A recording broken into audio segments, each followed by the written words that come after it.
Friends, welcome back to our channel Patna all in one की स्वागतम अंडी। आज का पाठ है कबीरदास जी की साखी। पहले हम कबीरदास जी के बारे में जानेंगे और उसके बाद पाठ में प्रवेश करेंगे। हिंदी साहित्य जगत में ही नहीं बल्कि पूरे भारतीय साहित्याकाश में कबीरदास जी का नाम ध्रुव तारे के जैसा चमकता रहेगा। कबीरदास जी भक्ति काल के, निर्गुण धारा के, ज्ञानाश्रय शाखा के प्रमुख संत कवि माने जाते हैं। कबीरदास जी के समय में समाज में अंधविश्वास, रूढ़िवाद फैले हुए थे। उन्होंने समाज में फैली कुरीतियों, कर्मकांड, अंधविश्वास की निंदा की और सामाजिक बुराइयों की कड़ी आलोचना की। उन्होंने अपने ज्ञान से, अपनी रचनाओं से समाज को सुधारने का भरपूर प्रयास किया। पूरे समाज को सांसारिक विषयों से, वासनाओं से, भौतिक दुनिया से निकालकर परमात्मा को पाने निर्गुण धारा के भक्ति मार्ग पर लेकर गए। वे एक कवि ही नहीं बल्कि एक दार्शनिक और एक समाज सुधारक भी हैं। इन्हीं कारणों से हम कह सकते हैं कि वे आज भी हमारे साथ या हमारे बीच में हैं। कबीर के जन्म वर्ष को लेकर साहित्यकारों में अनेक मतभेद है। उसी प्रकार उनके जन्म से संबंधित अनेक विचार हैं, लेकिन सर्वमान्यता मत के अनुसार उनका जन्म 1398 ईस्वी में हुआ। इनका जन्म स्थान काशी। कुछ किताबों में आपको कबीरदास जी का जन्म विक्रम संवत 1455 और कुछ किताबों में 1398 ईस्वी ऐसा दिखाई देगा, है ना। आपको संदेह होगा कि कौन सा वाला सही है। इसका उत्तर जानने से पहले विक्रम संवत क्या है और ईस्वी क्या है, इसके बारे में जानेंगे। ओके। उत्तर भारत में विक्रमादित्य नामक एक महान सम्राट रहा करते थे। ईस्वी पूर्व 57 में विक्रमादित्य शकों को हराकर अपना शासन व्यवस्थित कर दिया था। उसी समय उनका राज्याभिषेक भी हुआ था, अर्थात ईस्वी पूर्व 57 में उनका शासन शुरू हुआ था। तभी से विक्रमादित्य के नाम पर विक्रम संवत शुरू हुआ। ओके। तब से उत्तर भारत में विक्रम संवत कैलेंडर लागू हो रहा है, अर्थात विक्रम संवत का मतलब है कि उत्तर भारत का कैलेंडर। ओके, समझ में आया। चलिए अब ईस्वी के बारे में जानेंगे। ईस्वी का मतलब है कि ईसा के जन्म से शुरू होने वाला संवत, अर्थात ईसा जन्म से यूरोपियन का कैलेंडर शुरू होता है। इसीलिए यूरोपियन जहाँ जहाँ शासन किया है वहाँ वहाँ अपना कैलेंडर ईस्वी को लागू किया है। अंग्रेजों ने भारत में भी अपना शासन चलाया है ना, तो इसीलिए हमारे यहाँ भी ईस्वी का कैलेंडर लागू हो रहा है। अंत में यह पता चलता है कि विक्रम संवत उत्तर भारत का कैलेंडर और ईस्वी जो है वो यूरोपियन का कैलेंडर। इसे ऐसा भी कह सकते हैं कि विक्रम संवत ईस्वी पूर्व से शुरू होता है और ईस्वी जो है वह ईसा के जन्म से शुरू होता है। अब विक्रम संवत और ईस्वी में कितना फर्क है? 57 साल, क्योंकि विक्रम संवत जो है वो ईसा के जन्म के पूर्व 57 साल से शुरू होता है। अब ईस्वी जो है ईसा के जन्म से शुरू होता है, अर्थात 57 साल के बाद से शुरू होता है। इसलिए फर्क कितना है? सिर्फ 57 साल। अब विक्रम संवत 1455 में से 57 साल को निकाल दीजिए। अब कौन सा नंबर आएगा? 1398 है ना, बस उसी को 1398 ईस्वी कहते हैं। इसका मतलब है कि दोनों सही हैं। चलिए, अब आपको संदेह आया होगा कि विक्रम संवत उत्तर भारत का कैलेंडर है तो दक्षिण भारत का कैलेंडर कौन सा है? हमारा कैलेंडर गौतमी पुत्र शातकर्णी से शुरू होता है, इसीलिए हमारे कैलेंडर को शालिवाहन शक कहते हैं। ओके। शालिवाहन शक कैलेंडर को मराठा, कन्नडिग और आंध्र वाले मानते हैं। दक्षिण भारत में और भी लोग हैं, जैसे कि तमिल वाले, केरल वाले, कि ये लोग कौन से कैलेंडर को मानते हैं, इनका शक कहाँ से शुरू होता है, इसकी जानकारी मुझे नहीं है, यदि आप में से किसी को पता है तो కమెంట్ బాక్స్ में बता दीजिए ప్లీజ్. ఇంతవరకు హిందీలో చెప్పాను కదా, కొంతమంది పిల్లలకి అర్థం కాకపోవచ్చు. టీచర్ కనుక అందుబాటులో ఉంటే ఆ పిల్లలకి ఎక్స్ప్లెయిన్ చేస్తారు. ఒకవేళ టీచరు అందుబాటులో లేకపోతే పిల్లలకి అర్థం కాకపోవచ్చు. అందుకోసం వాళ్ళ కోసం తెలుగులో మళ్ళీ ఒకసారి చెప్తాను. కొన్ని పుస్తకాల్లో మీకు కబీర్ దాస్ గారి జన్మ సంవత్సరము విక్రమ్ సంవత్ 1455 మరికొన్ని పుస్తకాల్లో 1398 ఈస్వీ అని ఇస్తారు. ఓకే, ఇందులో ఏది కరెక్టు అని మీకు డౌట్ రావచ్చు. అయితే దీన్ని తెలుసుకునే దానికంటే ముందు విక్రమ్ సంవత్ అంటే అర్థం ఏంటి, ఈస్వీ అంటే అర్థం ఏంటి తెలుసుకుందాం. ఓకేనా. క్రీస్తు పూర్వము 57వ సంవత్సరంలో ఉత్తర భారతంలోని ఉజ్జయిని నగరాన్ని రాజధానిగా చేసుకుని విక్రమాదిత్యుడు అనే ఓ గొప్ప చక్రవర్తి పరిపాలించడం మొదలుపెట్టారు. ఆ సంవత్సరం నుంచి ఆయన పరిపాలించడం మొదలుపెట్టారు కాబట్టి అక్కడి నుండి ఆయన శకం స్టార్ట్ అయింది. విక్రమ్ సంవత్ అని హిందీలో అంటే దాన్ని తెలుగులో విక్రమ శకము అని అంటారు. సో ఉత్తర భారత క్యాలెండరు విక్రమ శకంతో స్టార్ట్ అవుతుంది. ఓకేనా. మరి ఈస్వీ అంటే ఏంటి అంటే యూరోపియన్ కంట్రీస్లలో అంతా కూడా యేసు పుట్టినప్పటి నుండి శకం స్టార్ట్ అయింది కాబట్టి అది క్రీస్తు శకము అని అంటాం. ఓకేనా. క్రీస్తు శకము, క్రీస్తు పుట్టాడు కదా, పుట్టిన తర్వాత నుంచి మొదలైంది, అందుకని అది క్రీస్తు శకం. సో ఆ క్రీస్తు శకమునే హిందీలో ఈస్వీ అని అంటాం. యూరోపియన్లు ఎక్కడెక్కడైతే పరిపాలించారో అక్కడంతా కూడా తమ క్యాలెండర్ని అమలుపరిచారు. అట్లాగా భారతదేశంలో కూడా ఆంగ్లేయులు వచ్చి పరిపాలించారు కాబట్టి వాళ్ళ వెంట తమ క్యాలెండర్ని తీసుకొచ్చారు, ఇది క్రీస్తు శకం క్యాలెండర్ని. సో మనం దాన్ని పఠిస్తూ ఉన్నాం. అయితే ఇప్పుడు ఈ విక్రమ్ సంవత్కి ఈస్వీకి ఎంత తేడా అనంటే 57 సంవత్సరాలు. ఎందుకు అనంటే క్రీస్తు పూర్వము 57వ సంవత్సరం నుండి కదా విక్రమాదిత్యుడు పరిపాలించడం మొదలుపెట్టారు. సో విక్రమ శకము అంటే అది క్రీస్తు పూర్వము 57వ సంవత్సరం నుండి స్టార్ట్ అయింది కదా. క్రీస్తు పూర్వము అంటే క్రీస్తు పుట్టక ముందు. సో క్రీస్తు పుట్టుకకి విక్రమ శకానికి ఎంత తేడా, 57 సంవత్సరాలు. అంటే విక్రమ శకం స్టార్ట్ అయిన 57 సంవత్సరాల తర్వాత క్రీస్తు శకం స్టార్ట్ అయింది. సో ఇప్పుడు విక్రమ శకానికి క్రీస్తు శకానికి ఎంత తేడా అంటే 57 సంవత్సరాలు. కాబట్టి విక్రమ శకము 1455 నుండి 57 సంవత్సరాలు తీసిస్తే మనకు 1398వ సంవత్సరం వస్తుంది. అంటే ఇదేంటి, ఈస్వీ అంటే క్రీస్తు శకం అని అర్థం. సో అట్లా 1455 విక్రమ శకం అన్నా 1398 క్రీస్తు శకం అన్నా రెండు కూడా కరెక్టే, అది చెప్పింది. ఓకేనా. ఉత్తర భారతం సంగతి సరే, వాళ్ళు విక్రమ శకాన్ని పాటిస్తారు. మరి దక్షిణ భారతం కథ ఏంటి అని మీరు అడగొచ్చు. దక్షిణ భారతంలో శాతవాహన వంశస్థులు ఆ రాజుల గురించి మీరు వినే ఉంటారు. వాళ్లలో గౌతమీపుత్ర శాతకర్ణి అని గొప్ప చక్రవర్తి కదా. సో ఆయన ఎప్పుడైతే పరిపాలించడం మొదలుపెట్టారో అప్పటి నుండి ఒక శకం స్టార్ట్ అయింది. దానినే శాలివాహన శకము అని అంటాం. ఓకే. సో అది గౌతమీపుత్ర శాతకర్ణి యొక్క శకము అని అర్థం. అందుకని మన క్యాలెండర్లలో శాలివాహన శకము అని ఉంటుంది. దక్షిణ భారతంలోని కన్నడిగులు తర్వాత ఆంధ్ర వాళ్ళు ఈ శాలివాహన శకాన్ని పాటిస్తారు. అంతేకాకుండా మహారాష్ట్రలు కూడా ఇదే శాలివాహన శకాన్ని పాటిస్తారు. అంటే మన క్యాలెండరు శాలివాహన శకంతో స్టార్ట్ అవుతుంది. मैंने पहले ही कहा था कि कबीरदास जी के जन्म के बारे में भी साहित्यकारों में अनेक विचार है.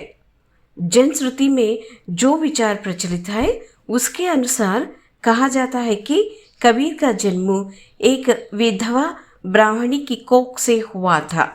लोक लाज के भय से वह अपने शिशु को लहरतारा तालाब के किनारे छोड़कर चली गई. उसी समय नीरू नीमा नामक जुलाहे दंपति उस ओर जाते शिशु की आवाज़ सुनकर तालाब के किनारे जाकर उस शिशु को गोद में ले लिए। तब से उस बच्चे का पालन पोषण वे ही कर रहे थे. మళ్ళీ ఏంటి మేడం హిందీలో చెప్తున్నారు అని అనుకుంటున్నారా? తప్పదు నాన్న, మనం మన స్థాయిని పెంచుకుంటూ వెళ్ళాలి. ఎందుకు అనంటే మన పుస్తకాలు ఎన్సీఆర్టీ వాళ్ళ పుస్తకాలు కదా. సో కాబట్టి మనము మన జ్ఞానాన్ని పెంచుకోవాలి, మన స్థాయిని పెంచుకోవాలి. హిందీలో చెప్తే కూడా అర్థం చేసుకోవాలి. ఓకేనా? అయినప్పటికీ మీకు ఇబ్బంది కలగకుండా ఉండడానికి నేను దీని వెనువెంటనే తెలుగులో కూడా చెప్తాను, విని అర్థం చేసుకోండి. ఓకేనా? సో కబీర్ దాస్ గారి పుట్టుక గురించి కూడా సాహితీ విమర్శకుల్లో అనేకమైనటువంటి అభిప్రాయ భేదాలు ఉన్నాయి. అయితే జనులందరూ నమ్మేటువంటి కథ ఒకటి ఉంది. సో ఇది ఎక్కువగా ప్రాచుర్యంలో ఉంది. కబీర్ దాస్ గారు ఒక భర్త చనిపోయిన, అంటే విధవరాలైన ఒక బ్రాహ్మణ స్త్రీ కడుపులో జన్మించారంట. సో ఆ కాలంలో విధవరాలు గర్భం దాలిస్తే పిల్లల్ని కంటే అది తప్పుగా భావించేటువంటి కాలం కదా. చిన్న చూపు చూస్తుంది సమాజం అంతా. దానితో భయపడిపోయి ఆమె పుట్టిన వెంటనే ఆ శిశువుని అదే ఊరిలో ఉండేటువంటి లహర్ తారా అనే చెరువు దగ్గర, తాలాబ్ అంటే చెరువు, ఆ చెరువు దగ్గర వదిలేసి వెళ్ళిపోయిందంట. అప్పుడే అటుగా వస్తున్నటువంటి నీరు నీమా అనే ఒక ముస్లిం దంపతులు, వాళ్ళు జులాహా పనిచేస్తారు. జులాహా అంటే వస్త్రాలు నేస్తారు కదా, ఆ పని. వాళ్ళు అటుగా వస్తూ ఉన్నారు. అదే సమయంలో శిశువు ఏడుపు వినిపించింది. ఎక్కడ్రా శిశువు ఏడుస్తున్నాడు అని వాళ్ళు అటు ఇటు చూస్తే ఆ చెరువు ఒడ్డున ఉన్నటువంటి ఈ శిశువు కనిపించింది. వెంటనే ఆ పిల్లవాడిని తీసేసుకున్నారు. వాళ్ళు అల్లా ప్రసాదంగా భావించారు. ఎందుకు అంటే వాళ్ళకి అంతవరకు సంతానమే లేదు. సో సంతోషంగా తీసుకెళ్ళిపోయి ఆ పిల్లవాడిని పెంచుకోవడం మొదలుపెట్టారు. ఆ అబ్బాయికి వాళ్ళు పెట్టినటువంటి పేరు కబీర్ దాస్. ఓకేనా? సో కొంత వయసు వచ్చాక పిల్లవాడికి విద్యాబుద్ధులు నేర్పించాలని వాళ్ళ మత గురువు అయినటువంటి మౌలవి దగ్గరికి తీసుకెళ్లారు. ఆ కాలంలో ఇట్లా స్కూల్స్ గట్రా ఏవి ఉండేవి కాదు. మత గురువులే చదువు చెప్పేవాళ్ళనమాట. సో మౌలవి దగ్గరికి తీసుకెళ్తే ఇతను ఏ మతస్థుడో తెలియదు, పెంచేది మాత్రం మీరే అనుకోండి, కానీ పుట్టుక ఏ మతంలో జరిగిందో తెలియదు. కాబట్టి నేను ఇస్లాం మతస్థులకు తప్ప అన్య మతస్థులకు ఎవరికి కూడా చదువును చెప్పను అని తిరస్కరించారట. ఆ తర్వాత వాళ్ళు చేసేది ఏమీ లేక హిందువుల మత గురువు అయినటువంటి బ్రాహ్మణులు ఉంటారు కదా, వాళ్ళని హిందీలో పండిత్ అని అంటారు. సో ఆ పండిత్ దగ్గరికి తీసుకెళ్లారు. ఆయన కూడా సేమ్ అదే మాటే అన్నారు. ఈ పిల్లవాడి కన్నతల్లి మతం ఏమిటో తెలీదు, సరే హిందూ మతమే అనుకున్నప్పటికీ కూడా పెంచేది మీరు అంటే ముస్లింలు, కాబట్టి నేను హిందువులకు తప్ప అన్య మతస్థులకు ఎవరికీ కూడా చదువు చెప్పను అని ఆయన కూడా తిరస్కరించారట. సో ఆ విధంగా కబీర్ దాస్ గారికి విద్యాబుద్ధులు నేర్పించడానికి ఏ మతము ముందుకు రాలేదు. సో ఆయనకు అక్షర జ్ఞానం లేదు. అయినప్పటికీ అపారమైనటువంటి అనుభవ జ్ఞానాన్ని సంపాదించారు ఆయన కదా. అక్షర జ్ఞానాన్ని ఇచ్చేటువంటి వాళ్ళని మాత్రమే గురువులు అనరు. మోక్ష సాధనకై ఉపయోగపడే మంత్రోపదేశాన్ని ఇచ్చేటువంటి వాళ్ళని కూడా గురువులు అంటారు. ఓకే, సో అట్లా కబీర్ దాస్ గారికి కూడా మంత్రోపదేశాన్ని ఇచ్చినటువంటి గురువు ఉన్నారు. ఆయన పేరే రామానంద్. సో కబీర్ దాస్ గారి గురువు ఎవరు అనంటే రామానంద్ గారు అని చెప్పాలి. ఓకేనా? సో ఇంతవరకు మీరు కబీర్ దాస్ గారు ఎప్పుడు పుట్టారు, కబీర్ దాస్ గారి పుట్టుక వెనుక ఉండేటువంటి కథ ఏంటి, అలాగే కబీర్ దాస్ గారి గురువు ఎవరు అనే విషయాల గురించి తెలుసుకున్నారు కదా. ఇప్పుడు కబీర్ దాస్ గారి రచనల గురించి మాట్లాడుకుందాం. అక్షర జ్ఞానం లేని వ్యక్తి రచనలు ఎలా చేశారు అని మీకు అనుమానం రావచ్చు. కబీర్ దాస్ గారి చిన్నతనంలోనే ఆయన తల్లిదండ్రులు చనిపోయారు. అప్పటి నుండి ఆయన ఆ ఊరు ఈ ఊరు తిరుగుతూ పెరిగారు. ఈ క్రమంలోనే సమాజంలో జరిగే అనేక సంఘటనల ద్వారా అపారమైనటువంటి అనుభవాన్ని గడించారు. సమాజంలో వ్యాప్తి చెందిన మూఢనమ్మకాలు, కర్మకాండలు, మతం పేరుపై జరిగే దుర్మార్గాలు అన్నిటినీ వ్యతిరేకిస్తూ తను దోహేల రూపంలో చెబుతూ ఉండేవారు. అంతేకాదు, భౌతిక సుఖాలు శాశ్వతం కాదు, నిరాకారుడు నిర్గుణుడు అయిన భగవంతుడు మాత్రమే శాశ్వతం, ఆ పరబ్రహ్మ స్వరూపం మాత్రమే సత్యం, మిగతాదంతా మిథ్య. ఆ పరబ్రహ్మను చేరుకోవాలంటే జ్ఞాన మార్గం మాత్రమే దోహదపడుతుంది. తోటివారి పట్ల ప్రేమ, దయ కలిగి ఉండడమే కాదు, వారి కష్టాల్లో సాయం చేసే గుణం, ఇలాంటివన్నీ కూడా మిమ్మల్ని జ్ఞాన మార్గం వైపు నడిపిస్తాయి. అప్పుడు నీవు నిరాకార నిర్గుణ స్వరూపుడైన పరమాత్మను చేరుకుంటావు అని ప్రజలందరినీ భక్తి మార్గం వైపు నడిపించాడు. ఈ క్రమంలో ఆయనకు చాలామంది శిష్యులయ్యారు. అందులో హిందువులు ఉన్నారు, ముస్లింలు కూడా ఉన్నారు. ఈ శిష్యులే కబీర్ దాస్ గారు చెబుతున్నప్పుడు దోహేలను లిపిబద్ధం చేశారు. అలా కబీర్ దాస్ గారి రచనలు రూపుదిద్దుకున్నాయి. ఈ రచనలన్నింటినీ కూడా కబీర్ దాస్ గారి శిష్యుడు ధర్మదాసు క్రీస్తు శకము 1464లో ఒక సంకలనంగా తయారు చేశారు. దానికి ఆయన ఇచ్చినటువంటి పేరు బీజక్. ఈ బీజక్లో 3 భాగాలుంటాయి. 1 సాఖి, 2 సబదు, 3 రమైని. సాఖి అంటే సాక్షి అని అర్థం. సమాజంలో తను చూసిన అనేక విషయాలు, సంఘటనలకు తన రచనలు సాక్షి అని అర్థం. తన దోహేలు సాక్షి అని అర్థం. ఇందులో అన్ని దోహేలు ఉంటాయి. దోహే అంటే అర్థం ఏంటంటే 4 చరణాలు గల ఛందస్సును 2 లైన్లలో రాసేదాన్ని దోహా అని అంటారు. దో అంటే 2 కదా, అట్లాగనమాట. ఓకే, ఈ దోహేలను అర్ధ సమ్మాత్రిక్ ఛంద్ అని అంటాం. అంటే 4 చరణాలు ఉంటాయి కదా, 1, 3 చరణాల్లో 13 మాత్రికలు అంటే గణాలు ఉంటాయి. అలాగే 2, 4 చరణాలలో 11 మాత్రికలు ఉంటాయి. అంటే 4లో సగం ఎంత? 2. సో 2 సమానంగా ఉంటాయి. అందుకని దీన్ని అర్ధ సమ్మాత్రిక్ ఛంద్ అని అంటాం. ఇప్పుడు పాఠంలో ఇచ్చిన మొదటి దోహే ఉంది కదా, దాన్ని తీసుకొని గణ విభజన చేద్దాం. ఓకేనా? సో ఐసీ బాణీ బోలియే मन का आपा खोई, अपना तन शीतल करे, औरन को సుఖ హోయ్. ఇది మన దోహే కదా. ఐ అంటే గురువు, సి గురువు, బా ఇది కూడా గురువు, ని ఇది కూడా గురువు, బో ఇది కూడా గురువు, లి ఇది లఘువు, ఏ ఇది గురువు.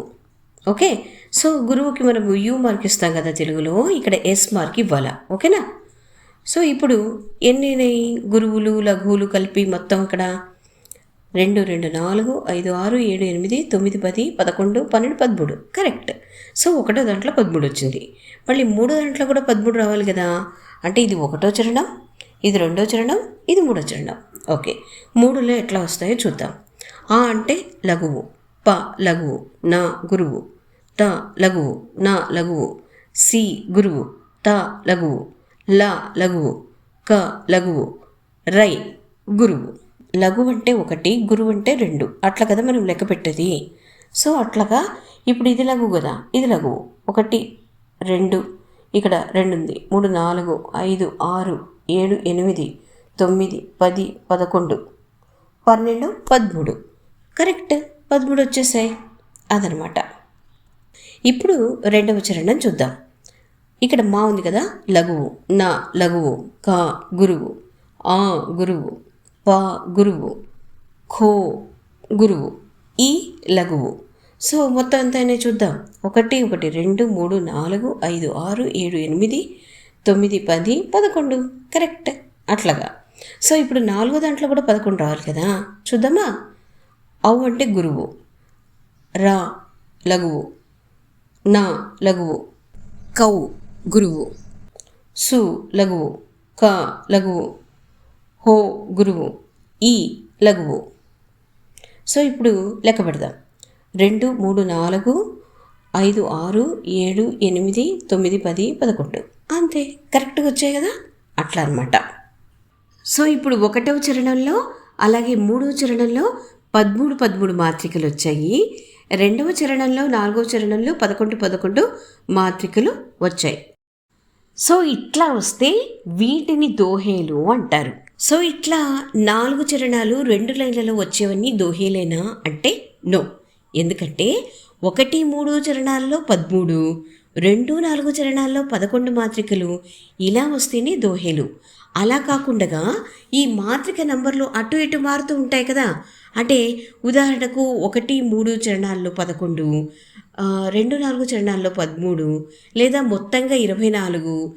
సో ఒక్కొక్క చరణంలో 16, 16 ఇట్లా వస్తే గనక వాటికి వేరే వేరే పేర్లు ఉంటాయి. ఉదాహరణకు సోరట అని, రోలా అని, కుండలి అని, చౌపాయి అని, ఇలా రకరకాలు ఉంటాయి నాన్న. ఓకే, అయితే వీటన్నింటి గురించి ఇప్పుడు నేను చెప్పడం లేదు, ఎందుకంటే ప్రస్తుతం ఇవి మీకు అవసరం లేదు. ఓకేనా? మీరు +1, +2కి వెళ్తారు కదా, అప్పుడు ఎలాగో ఇవన్నీ తెలుసుకుంటారు. అట్లాగే బీజకులో 2వ భాగం 3వ భాగం ఉన్నాయి కదా, సబదు, రమైని, వీటి గురించి కూడా నేను చెప్పడం లేదు. ఎందుకంటే ప్రస్తుతం మనకు సాఖి ఉంది కాబట్టి దీని గురించి మాత్రం తెలుసుకుంటే చాలు. సబదు, రమైని గురించి మీరు డిగ్రీలో కూడా హిందీ తీసుకుంటే అక్కడ మీరు చదువుకుంటారు. ఓకేనా? ఇంతవరకు మనము కబీర్ దాస్ గారు ఎప్పుడు పుట్టారు, ఎక్కడ పుట్టారు, తర్వాత ఆయన తల్లిదండ్రులు ఎవరు, తర్వాత ఆయన రచనలు ఏంటి, ఇవన్నీ తెలుసుకున్నాం కదా. ఇప్పుడు ఆయన భాష గురించి మాట్లాడుకుందాం. ఆయన భాష సదుక్కడి భాష అని అంటారు. సదుక్కడి భాష అంటే సన్యాసులు, సాధువులు ఉంటారు కదా, వాళ్ళ భాష. అంటే వాళ్ళ భాష సపరేటుగా ఉంటుందా అంటే నో, అట్లాంటిదేమి ఉండదు. కాకపోతే వాళ్లకు ఇల్లు గట్రా ఏమీ ఉండవు కదా, సంసారం గట్రా ఏమీ ఉండవు, ఒకచోట ఉండరు. వాళ్ళు నిరంతరము దేశాటన చేస్తూనే ఉంటారు, ఊరూరు తిరుగుతూనే ఉంటారు. ఏ ప్రాంతం కెడితే అక్కడ ఉండేటువంటి స్థానిక భాషలకు సంబంధించిన పదాలన్నీ కూడా వాళ్ళ భాషలో వచ్చి చేరుతూ ఉంటారన్నమాట. అందుకని వాళ్ళ భాషను సదుక్కడి భాష అని అంటారు. అట్లాగనమాట. అంటే ఒక రకంగా చెప్పాలి అంటే కిచిడి భాష అంటారు కదా, అదనమాట. అన్ని ప్రాంతాల భాషలకు సంబంధించిన పదాలన్నీ కూడా అక్కడ వచ్చేస్తాయి. అట్లాగనమాట. కబీర్ దాస్ గారి అసలైన భాష ఏది అని అంటే పూర్వీ భాష. పూర్వీ భాష అంటే ఏది అంటే అవధి, భోజ్పురి, ఇవి రెండు కూడా పూర్వీ భాషల కిందికి వస్తాయి. ఓకే, అయితే కొంతమంది కవులు, విమర్శకులు ఈయన భాషను పంచ్మేల్ కిచిడి అన్నారు. పంచ్మేల్ కిచిడి అంటే 5 భాషల సంగమం అని అర్థం. ఏవేవి అవి అనంటే భోజ్పురి, హర్యాణవి, రాజస్థానీ, పంజాబీ, బ్రజ్జు, ఇవన్నీ కలిపితే 5. ఓకే, సో ఇట్లా ఆయన అవధితో పాటు ఈ భాషలన్నీ కలిసి ఉంటాయంట. అంతేకాదు ఈయన రచనల్లో మనకు అరబీ, ఫారసీ పదాలు కూడా దొరుకుతాయి. ఓకే, నెక్స్ట్ మనం మాట్లాడుకోవాల్సింది ఆయన రచనల్లోని కావ్య సౌందర్యం గురించి. ఓకే, సో అయితే అది ఇప్పుడు కుదరదు, అది ఒక పెద్ద టాపిక్. అందుకని నెక్స్ట్ నేను దోహేలను ఎక్స్ప్లెయిన్ చేస్తాను కదా సెకండ్ పార్ట్లో. సో అప్పుడు అక్కడ ఉండేటువంటి అలంకారాలు వాటి గురించి కూడా మనం మాట్లాడుకుందాం. ఓకే, అయితే ఈ కవి పరిచయం ముగించే ముందు ఆయన కుటుంబం గురించి కూడా మనం తెలుసుకోవాలి. ఆయన భార్య పేరు లోయి, కొడుకు పేరు కమాలు, కూతురు పేరు కమాలి. ఆయన క్రీస్తు శకము 1518వ సంవత్సరంలో కాశీకి దగ్గరలో ఉండేటువంటి మగర్ అనే ప్రాంతంలో చనిపోవటం జరిగింది.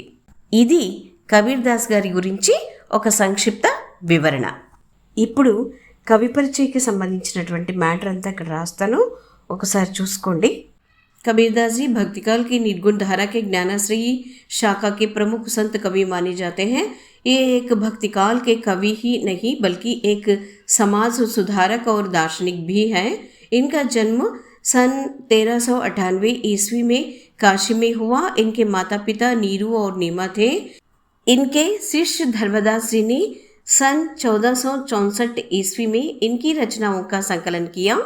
उन्होंने इसको बीजक नाम दिया। बीजक में 3 भाग है, एक साखी, 2 सबद, 3 रमैनी। प्रस्तुत पाठ साखी के दोहे हैं। साखी का अर्थ है साक्षी। प्रमुख कवि, आलोचक, निबंधकार और लेखक आचार्य रामचंद्र शुक्ल जी ने इनकी भाषा को सधुक्कड़ी भाषा कहा।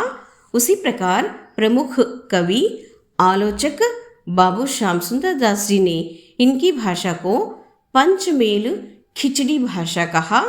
पंचमेल का मतलब है 5 भाषाओं का संगम, अर्थात भोजपुरी, हरियाणवी, राजस्थानी, पंजाबी, ब्रज। इन भाषाओं के साथ साथ इनकी रचनाओं में अरबी, फारसी के शब्द भी देखने को मिलते हैं। इनकी भाषा पूर्वी है, अर्थात अवधी भोजपुरी। इनकी पत्नी का नाम लोई, पुत्र का नाम कमाल, पुत्री का नाम कमाली था। इनके गुरु रामानंद थे। इनकी मृत्यु सन 1518 ईस्वी में मगहर में हुई। నెక్స్ట్ వీడియోలో సాఖీలో ఎన్ని అంగులు అంటే ఎన్ని భాగాలున్నాయి, మనకిచ్చిన దోహేలు ఏవేవి ఏ ఏ అంగు నుండి అంటే ఏ ఏ భాగం నుండి ఇచ్చారు, వాటిలో ఉండేటువంటి అలంకారాలేంటి, తర్వాత దోహేల భావార్థాలేంటి, ఇలా అన్ని అంశాల గురించి వివరించడం జరుగుతుంది. ఓకేనా?